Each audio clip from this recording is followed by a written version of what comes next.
तो कहा राजा परीक्षित को तक्षक ने काटा। तक्षक सर्प काटने पर व्यक्ति बचता नहीं, मर जाता। तो लोगों ने सोचा कि तो बड़ा गलत हो गया, और उनके अंदर भी चिंता हो गई परीक्षित जी की, अब मैं मर जाऊंगा, तक्षक का काटा बचता नहीं है, मेरा राजपाट चले जाएगा, धन दौलत खजाना चला जाएगा, मेरी प्रजा मेरा परिवार वो सब चला जाएगा, ये उनको चिंता होगी। अब इस चिंता का निवारण कौन करे, क्योंकि परीक्षित स्वयं विद्वान था, बहुत विद्वान था वो, लेकिन ये शंका घुस गई, अब वो निकल नहीं रही। तो जिससे कहा जाए वो कह रहे भाई परीक्षित को कौन समझाएगा, वो खुद ही ज्ञानी है। तो ये लोगों ने खोज की, तो सुखदेव मुनि को जंगल से बुलाया गया। वो बीतरागी महात्मा थे, लंगोटीधारी, उनको बुलाया गया।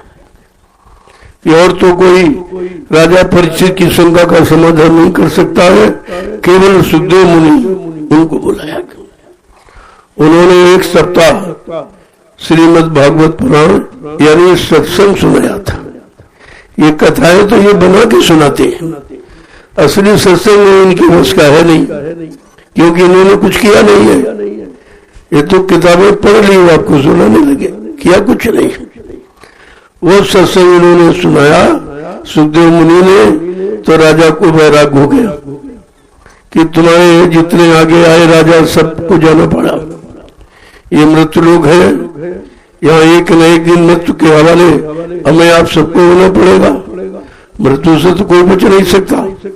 ऐसा धीरे धीरे इनको संदेश सुनाया कि उनके अंदर ज्ञान हो गया, अरे भाई ये तो सब मरने वाला है, तो हम भी मर जाएंगे, कौन बड़ी बात है। तो धीरे धीरे उनका मोह चला गया। मोह सकल व्याधन कर मूला, मोह ही संपूर्ण व्याधियों की जड़ है। और मोह की दवा क्या है, बिन सत्संग न हो मोह भंगा, बिना सत्संग के मोह भंग नहीं होता, खत्म नहीं होता। तो सुखदेव मुनि ने सत्संग सुनाया था। ये अथाएं कथाएं कुछ ये तो इन लोगों ने जोड़ रखी, ये अपने स्वार्थ लोग लालच के लिए ये सब एकदम श्रीमद् भागवत पुराण की महिमा गौरव गरिमा को खत्म कर दिया। जिसलिए सुनाई गई, जो सुनाया गया, जिस काम के लिए सुनाया गया वो तो जानते ही नहीं। जब कथा उन्होंने सुनाई, सत्संग सुनाया, तो राजा परीक्षित को ज्ञान हो गया। अरे ये तो सब ये नासमान है, ये क्षणभंगुर है, जल बिंदु के सदस्य क्षण मात्र में विलीन हो जाता है, हम लोग रोते चिल्लाते रह जाते, वापस नहीं ला सकते। धीरे धीरे धीरे धीरे एक सप्ताह में उनको पूर्ण बैरागी बना दिया सुखदेव मुनि ने। अब बैराग हो गया, तब चिंता हट गई, मरने जीने की जानकारी हो गई कि मरना क्या है और जीना क्या है। तो कहने का मतलब महाराज इन्होंने सुनाया, अब कोई सुखदेव मुनि तो है नहीं, कोई बीतरागी महात्मा नहीं है, तो सब भोगी है। इसमें त्यागी कौन है, योगी कौन है? ये भोगी योगी की बात कह रहा, ये भोगी मतलब त्यागियों की बात, तपस्वियों की बात कह रहा है। इसको क्या मालूम? कहने का मतलब व्यवस्था बिगड़ गई, शास्त्र का भी अपमान हो रहा। ये धर्मशास्त्र धर्म की स्थापना के लिए कि मानव के शरीर के अंदर धर्म की स्थापना, धर्म माने अच्छे काम की जानकारी।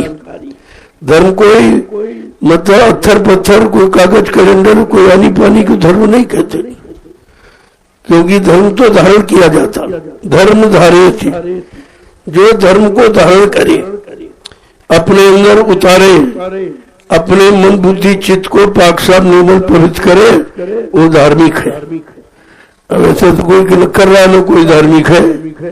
देश तो धार्मिक है, ये भूमि भी धार्मिक है, लेकिन धार्मिकता लाने के लिए कोई है नहीं। अब संत महापुरुषों को काम करना पड़ा, जबकि काम ये राजा प्रजा का है, ये काम महात्माओं को नहीं है।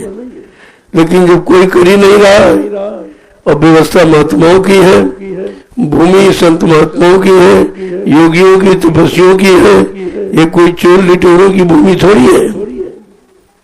और अपनी भूमि की सभी रक्षा करते जब कोई नहीं करता।